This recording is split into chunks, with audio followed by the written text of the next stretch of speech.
Hello, welcome to the Premier League review show here on YouTube. We are looking back at that 2-1 win over Chelsea on Sunday, a game that was absolutely packed full of incident, wasn't it? You can watch our full analysis in the subscriber section, but let's start here with that first goal, and it was of course a penalty won by Curtis Jones, Mels. Yeah, here we go. So, I mean, it's been a decent start to the game. We get the opening goal from the penalty, and this is how it comes about. Curtis Jones winning the ball back round about the halfway line. And I just wondered, in this position, what's that pass on? I just wanted to see that Mo Salah's got himself away from the left full-back in that area. Could maybe Curtis have played the ball there? He elected not to. You know, he thought maybe it's not on, it might get intercepted. So he kept the ball here.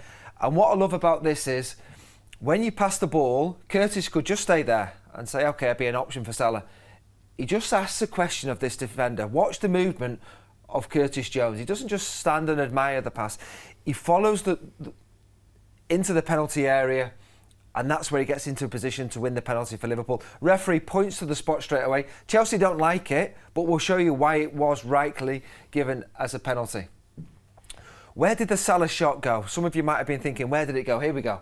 It hits Curtis Jones on the hip, it bounces up and hits his arm, and then it hits Colwell on the back before then going to Curtis Jones. So that's how it ricochets into his path. The referee has got an absolutely brilliant view. There is nobody in his way. What is it, 5-6 yards away? He's got a great position, the referee, to see it clearly, which he does. Move it on there. So we've got a good angle of the decision. I say it a few times. Players know if it's a penalty or not. There's an appeal here. Jota's got an appeal. Salah's got an appeal. Big Virgil. What made me laugh was Trent at right full-back. I don't even know what sort of view Trent's got there, but the players are adamant. The players are adamant it's a penalty. All their arms are up. We've just been denied one, by the way, about a minute and a half before it. But here you go. And this is where the contact is. You're wondering where the contact is. Colwell's diving in there. It's shin on shin. That's where the contact is. Colwell, the Chelsea defender, does not touch the ball. He clashes shins with Curtis Jones, and there's the contact. The referee on field has given the decision, and he's not going to overturn it. Now, if you're looking at this angle, which is what VAR will look at different angles, that's not a great angle. That is not a great angle. That's not clear, and there's no way VAR could overturn the on-field referee's decision. He had a decent view, better than that camera angle there for you, and a penalty. And look at Colwell's reaction. He cannot believe it. But it was a penalty all day. Yeah, that was how it was won. Let's show you now how it was converted. And no surprises, Mo Salah putting this one away very confidently. Yeah, but 2 minutes. 2 minutes had passed that he had to wait. All the delay, the VAR, is it going to count? Is it not going to be a penalty? And there we go. Looking at the position, the goalkeeper stays on his line. Very different nowadays, isn't it? Goalkeepers can't move too early. And he sends the goalkeeper the wrong way. Power, and that's where it hits the back of the net. I think even if the goalkeeper went the right way, he's not saving it.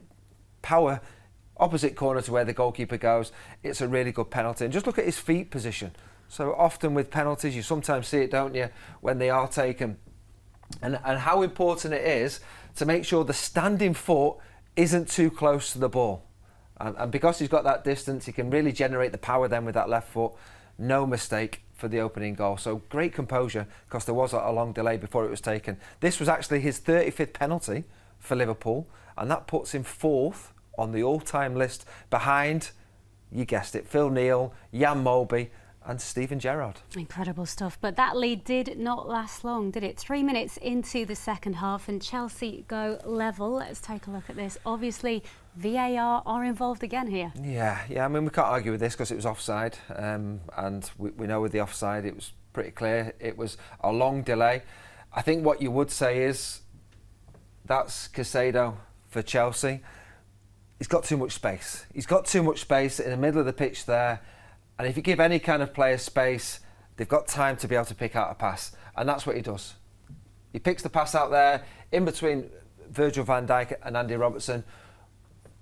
But it's a good run. That's a good run from Jackson. He plays on the shoulder as a centre forward. He's looking to get in behind that Liverpool defence. And because Caicedo's got the space to be able to deliver that ball, he's in behind. Despite a bit of pressure from Andy Robertson, it's a good finish. He's been in good form.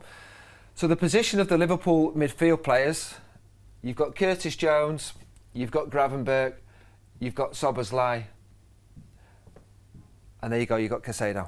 I think between the three of them, somebody's got to get a little bit tighter on Caicedo to make sure he doesn't have that sort of space to then be able to deliver that pass. We're not tight enough. He then has the space to deliver that ball in behind the Liverpool defence. Jackson keeps his composure, good running behind. There was a long delay for offside or not, and you can see, I think it's Konaté's left foot just about plays him onside, and yeah, that was the equalising goal very quickly into the second half. You can see Andy Robertson very, very nearly getting there, his last ditch. Can he do enough to try and put Jackson off? He very nearly does, nearly gets there. But he just bends it into the corner as Kelleher spreads himself, and Kelleher nearly gets there. Look how close Kelleher's foot is, just a couple of inches away from getting a touch on that one.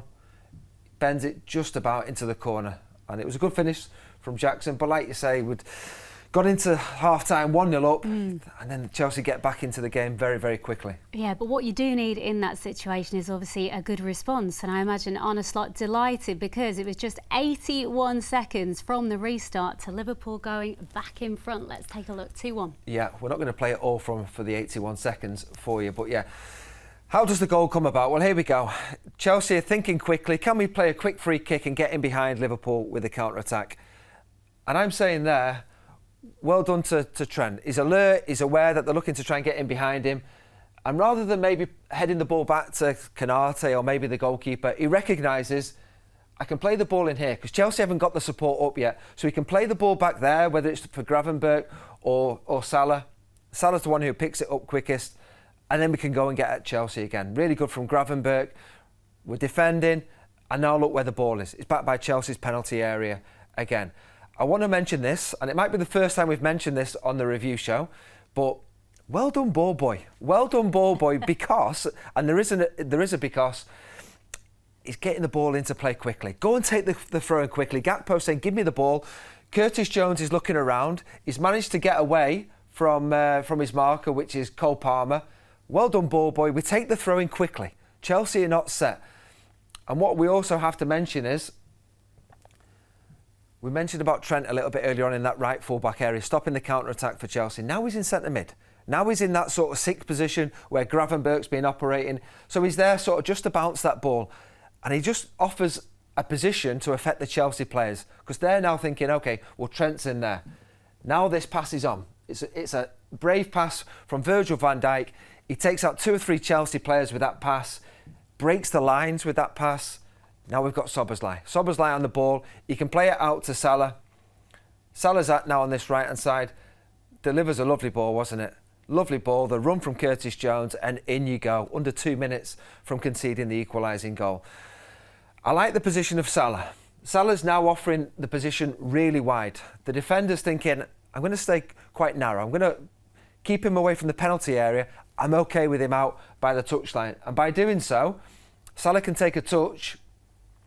And the movement here, the movement's good because Salah's got a decision. Does he pass the ball to Szoboszlai? That pass is on all day. He can play the little ball around the corner and Szoboszlai may get a chance. But he's been marked closely. I think that's Lavia, marking closely Szoboszlai. So maybe Salah thinks that's a bit of a riskier pass because I've got space to go inside.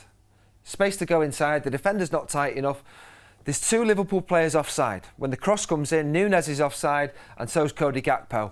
Reece James at the back post is thinking that Salah's maybe trying to get the ball to Núñez or Gakpo. What he doesn't see is this run from Curtis Jones. Brilliant run from midfield. Reece James has got his hand up thinking the ball's going to one of the attackers. It's not. It's going to Curtis Jones. Super ball from Salah.